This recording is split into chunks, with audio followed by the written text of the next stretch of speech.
Hello students, today we are going to read a beautiful poem, The Daffodils, written by William Wordsworth. ছাত্ৰ-ছাত্ৰী সকল, আজি আমি The Daffodils নামৰ এটি সুন্দৰ কবিতা পঢ়িবলৈ ওলাইছো আৰু এই কবিতাটো লিখিছিল poet William Wordsworth. William Wordsworth was an English poet. William Wordsworth এগৰাকী ইংৰাজ কবি আছিল. তেওঁক নেচাৰ পয়েট বা প্ৰকৃতি কবি বুলিও জনা যায়। কাৰণ প্ৰাকৃতিক যিবোৰ বিষয় যেনে গছ-গছনি, ফুল, নদী, হ্ৰদ, পাহাৰ, পৰ্বত ইত্যাদিবোৰক লৈ তেওঁ কবিতা লিখিছিল।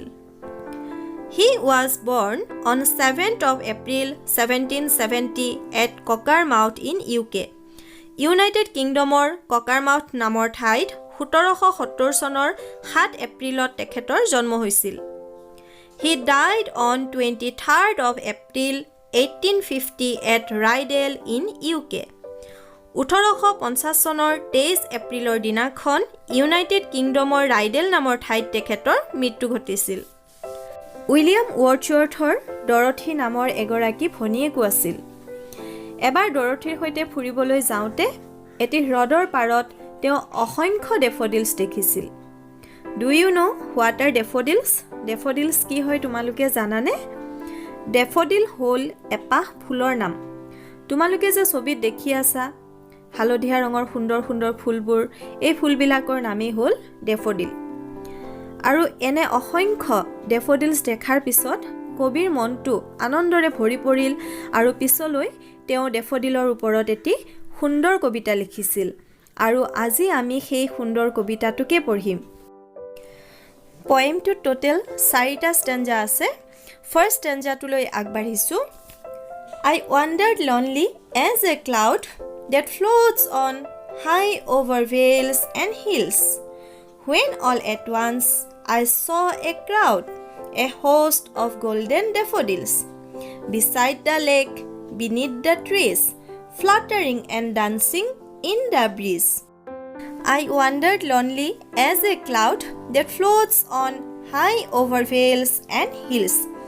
ইয়াত I অৰ্থাৎ মই শব্দটোৱে কবি ৱৰ্ডছৱৰ্থক বুজাইছে।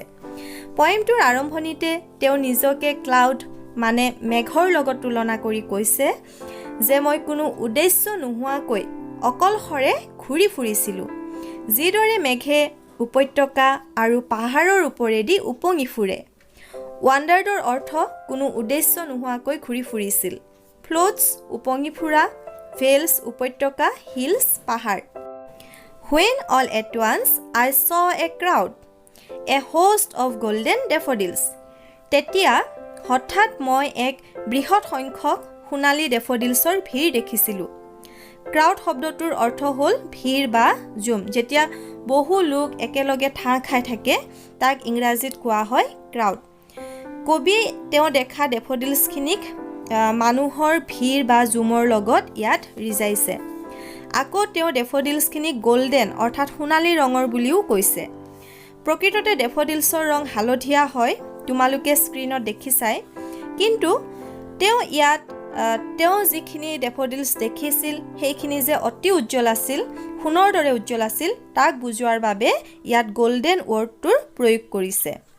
তোমালোকে মন কৰিবা এই পয়েমটোত প্ৰতিটো ষ্টেঞ্জাতে পয়েট ৱৰ্ডছৱৰ্থে তেওঁৰ কল্পনাৰে তেওঁ দেখা যি বৃহৎ সংখ্যক ডেফোডিলছ আছিল সেইখিনিক মানুহৰ কেতবোৰ গুণ বা ভিন্ন বস্তুৰ লগত তুলনা কৰি প্ৰকৃতিৰ যি এক অপূৰ্ব সুন্দৰ ৰূপ তাক জীৱন্ত ৰূপত দাঙি ধৰিছে। Beside the lake, beneath the trees, fluttering and dancing in the breeze.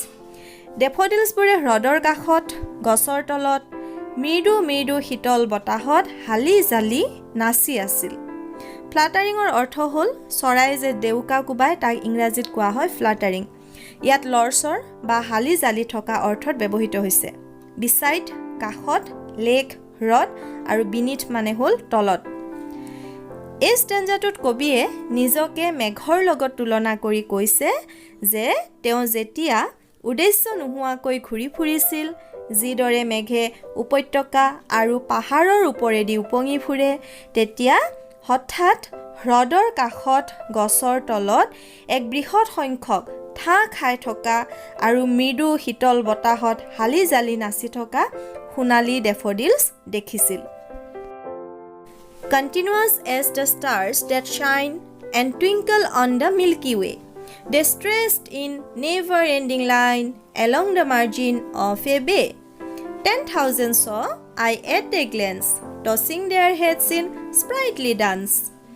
Continuous as the stars that shine and twinkle on the Milky Way. হাতীপতি যিদৰে তৰাবোৰে তিৰবিৰ কৰে, একেদৰে ডেফোডিলছবোৰেও বিৰামহীনভাৱে জিলিকি আছিল। কণ্টিনিউৱাছ মানে হ'ল বিৰতি নোহোৱাকৈ বা একেলেঠাৰিয়ে, ষ্টাৰ্ছ তৰাবোৰ, শ্বাইন জিলিকা, টুইংকল তিৰবিৰ কৰা আৰু মিল্কি ৱে মানে হ'ল হাতীপতি। They stretched in never ending line along the margin of a bay. ইয়াত দে বুলি ডেফোডিলছবোৰক কোৱা হৈছে।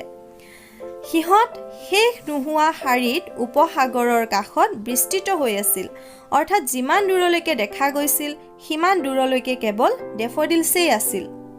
নেভাৰ এণ্ডিং মানে হ'ল শেষ নোহোৱা, লাইন মানে শাৰী, মাৰ্জিন কাষ, বে উপসাগৰ।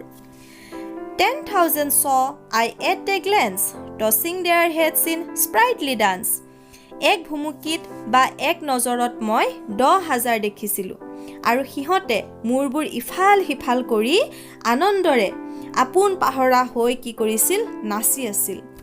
এট এ গ্লেন্স এভুমুকি বা এক দৃষ্টিত, স্প্ৰাইটলি আনন্দৰে বা প্ৰাণ চঞ্চলতাৰে। এই ষ্টেঞ্জাটোত কবিয়ে কৈছে যে হাতীপতিত তৰাবোৰে তিৰবিৰ কৰি থকাৰ দৰে ডেফোডিলছবোৰেও বিৰতি নোহোৱাকৈ জিলিকি আছিল।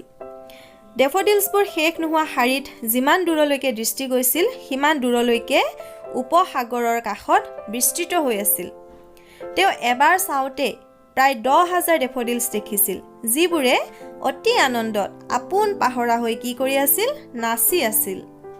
The waves beside them danced, but they outdid the sparkling waves in glee. A poet could not but be gay in such a jocund company. I gazed and gazed, but little thought what well the show to me had brought. The waves beside them danced, but they outdid the sparkling waves in glee. সিহঁতৰ মানে ডেফোডিলছবোৰৰ কাষৰ ঢৌবোৰেও নাচিছিল, কিন্তু ডেফোডিলছৰ আনন্দই ঢৌবোৰৰ তিৰবিৰণিক চেৰ পেলাইছিল। Waves ঢৌবোৰ, আউটডিড চেৰ পেলোৱা আৰু গ্লি মানে হ'ল আনন্দ। A poet could not but be gay in such a jocund company.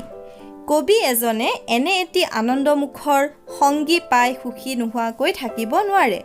জোকান মানে হ'ল আনন্দমুখৰ বা ফূৰ্তিবাজ আৰু কোম্পেনী মানে সংগী।